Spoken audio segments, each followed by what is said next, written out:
The sterile silence of the doctor's waiting room was shattered by my ringtone.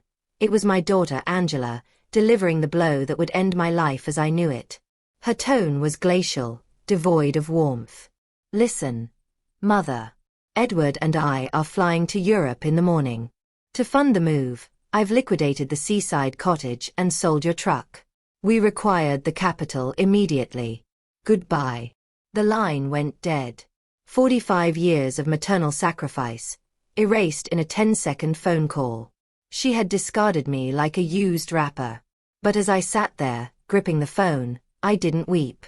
Instead, a slow, dangerous smile spread across my face. Because there was a massive secret my ungrateful daughter didn't know. My name is Antonia Brooks. I am 71. 6 months ago, my world stopped when my husband, Robert, died of a massive coronary over breakfast. 1 minute he was pouring my coffee, the next he was gone. Angela, my only child, hovered around me in the aftermath. She organized the funeral, drove me to appointments, and urged me to get checkups. "You're fragile now, Mom," she'd say with a sweetness I mistook for care. I now realized it was the calculated patience of a vulture waiting for the carcass to cool. CH house she claimed to have sold was our sanctuary. Robert and I had built it from nothing, brick by brick. It was the backdrop of our lives. Christmases, birthdays, Angela's childhood summers. And the Ford truck? That was Robert's pride. He polished it every Sunday until the chrome sang. Angela knew that truck still held his scent. She knew it was my last physical tether to him. Yet, she sold it without a second thought. Sitting on that hard plastic chair, surrounded by coughing patients, a strange calm washed over me. I remembered something I had repressed in the fog of grief. 3 days before his death, Robert had handed me a thick manila envelope. "Antonia," he had whispered, his eyes serious. "Hide this in your vanity. If I go, wait until you are strong enough to open it." I had buried it under old scarves and forgotten it. But now I was ready. The doctor gave me a clean bill of health, noting only that I needed rest. I nodded absently, my mind racing. I walked to the bus stop. My car was gone after all, and as the city blurred past the window, I realized the irony. Angela believed she had stripped me bare. She didn't know that Robert, a man who drove a city bus for 4 decades, was a grandmaster of planning. I arrived home and went straight to the vanity. The envelope was heavy. My hands shook as I broke the seal. Inside, I found a stack of deeds, certificates, and a letter in Robert's neat script. "My dearest Antonia, if you are reading this, I am gone. Forgive my secrecy, but I wish to shield you. We do not merely own the beach house. Over 40 years, I invested every spare dime. We own 6 residential properties, including the high-rise where Angela and Edward currently reside. You own shares in 3 major conglomerates. You are wealthy, my love. A silent empress." I gasped. There were deeds for condos downtown, a motel on the coast, and indeed, the 20-story tower my daughter called home. Robert had purchased it through a shell company 10 years ago. I was the sole heiress to a multi-million-dollar portfolio. Robert's letter continued. "I kept this hidden because I feared for Angela.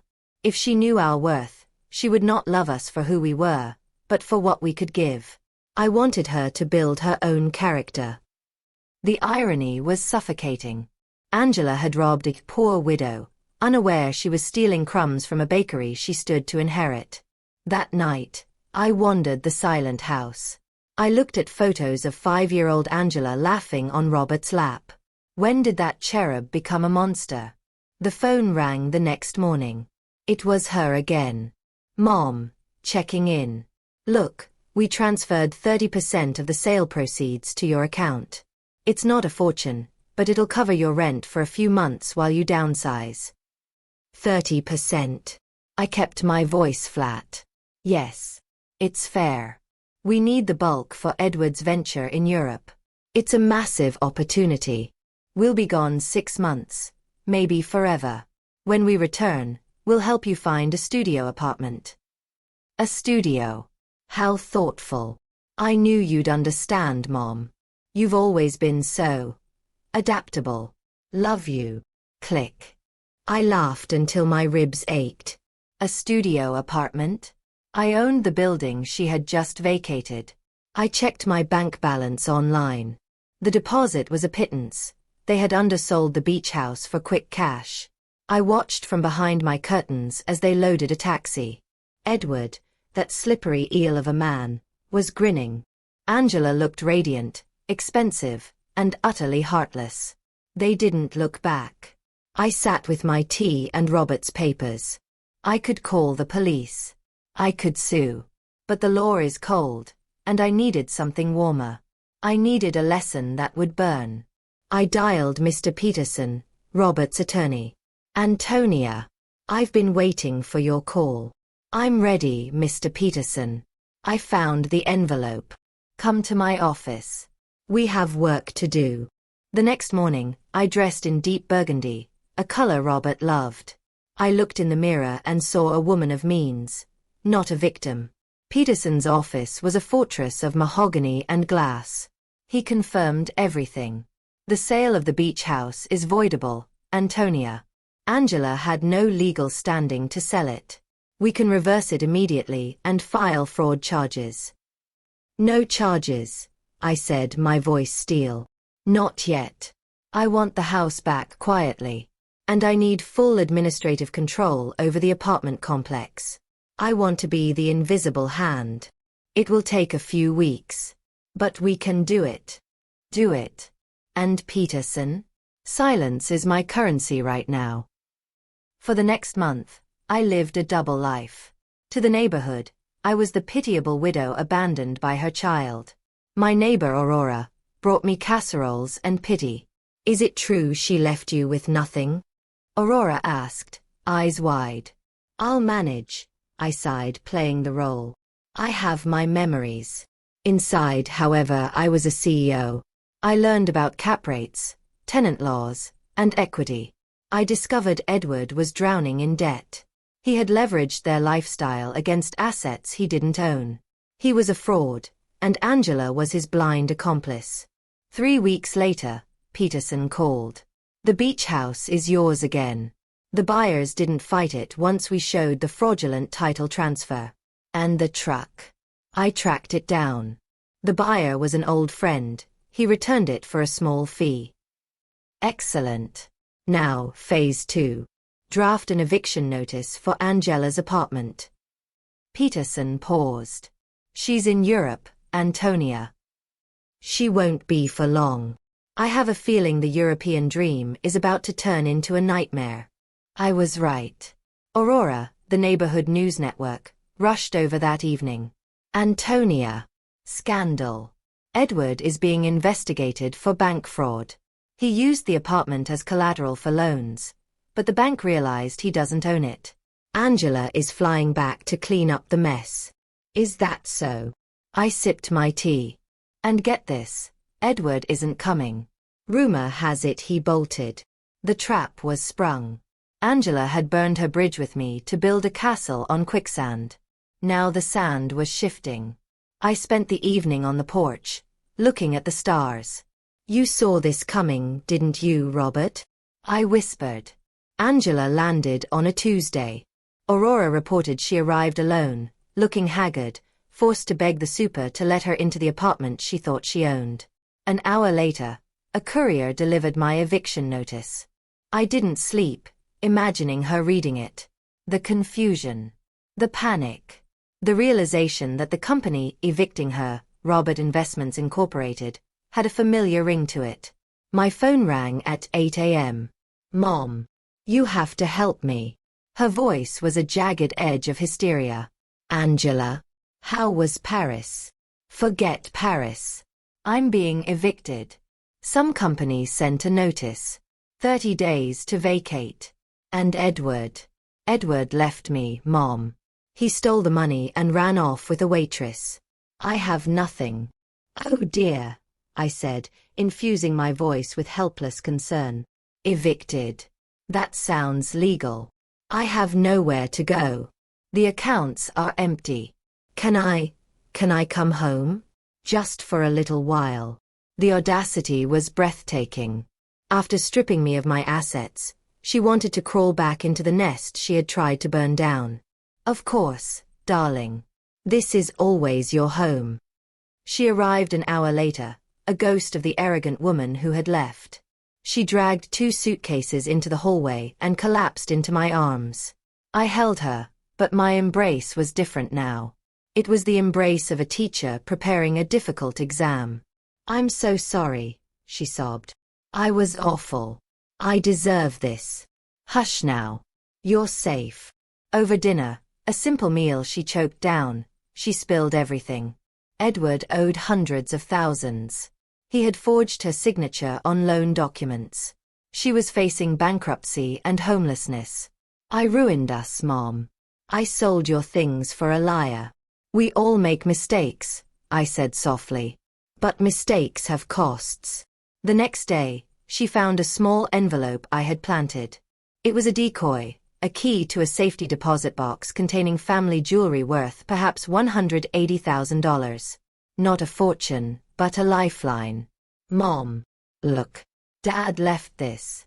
We can sell these gems. I can pay off the immediate debts and maybe save the apartment. She still didn't get it. She was still trying to buy her way out of consequences using Robert's legacy. Are you sure? I asked. Those are heirlooms. I have no choice. The banks are circling. I let her sell them. I watched her haggle with jewelers, humiliation burning her cheeks. She raised enough to keep the wolves at bay for a month, but she was still unemployed and unemployable due to the legal clouds hanging over her. I got a job, she whispered one evening, staring at the floor. Cleaning offices. The night shift. It's all I could find. My heart clinched. My daughter, the socialite, scrubbing floors. But I didn't stop her. Work is honorable, Angela. No matter what it is. For weeks, I watched her transform. She came home exhausted, smelling of bleach, her hands chapped. But she stopped complaining. She started buying groceries with her meager wages. She sat with me on the porch, not talking about Europe, but about the other cleaners, women who worked 3 jobs to feed their kids. Mrs. Johnson at work. She told me I'm lucky, Angela said one night. She said I have a mother who took me back. She's right. I took you for granted, Mom. I saw you as an asset, not a person. True poverty isn't an empty bank account. It's an empty heart. I was poor even when I had money. She was learning. But the final test remained. Edward's debts were still looming, and legal threats were escalating. Mr. Peterson called me. We have the proof, Antonia. We can prove Edward committed fraud. We can exonerate Angela completely. The cost for the legal battle is significant, but you have the funds. Prepare the papers, I said. It's time. I told Angela I had found a lawyer who might help pro bono. We went to Peterson's office. She wore her best suit, now loose on her frame. She looked terrified. Peterson laid out the files. Miss Brooks, we have evidence proving your husband acted alone. We can clear your name. You won't owe a dime. Angela wept with relief. But I can't afford your fees. Peterson looked at me. I nodded. Your mother has already covered all expenses, Peterson said. And there is one more thing. He slid the second folder across the desk. The real portfolio. The buildings. The millions. Angela read the documents. Her eyes darted from the papers to me, widening in shock. You own the building. You own everything. Yes. You knew. When I came to you crying about money, you knew you were a millionaire. Yes. Silence stretched, heavy and thick.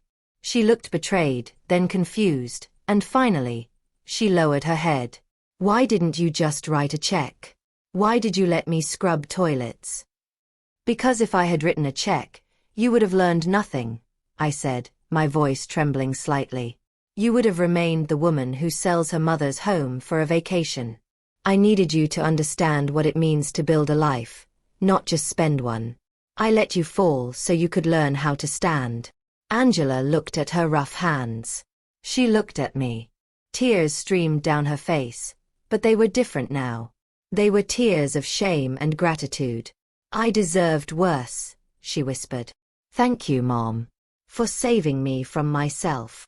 We left the office, not as a savior and a victim, but as equals. Angela kept her cleaning job for another 6 months. She insisted on it. She paid me rent. She saved for night school to study social work. 6 months later, we drove to the beach house. I had restored it perfectly. Angela stood in the doorway, overwhelmed. I'm sorry I sold our memories, she said. We'll make new ones, I replied. We sat on the porch, watching the ocean. We decided then to turn the house into a temporary sanctuary for women starting over. Women like Mrs. Johnson, women like the new Angela. Edward wrote from a French prison. Angela burned the letter without reading it. She was too busy building a life of substance. I looked at the horizon, feeling Robert's hand on my shoulder. The plan was complete. I hadn't just recovered my fortune. I had recovered my daughter. If you believe in the power of tough love, hit that like button and subscribe to Winds of Thought. What would you have done in my shoes? Let me know in the comments.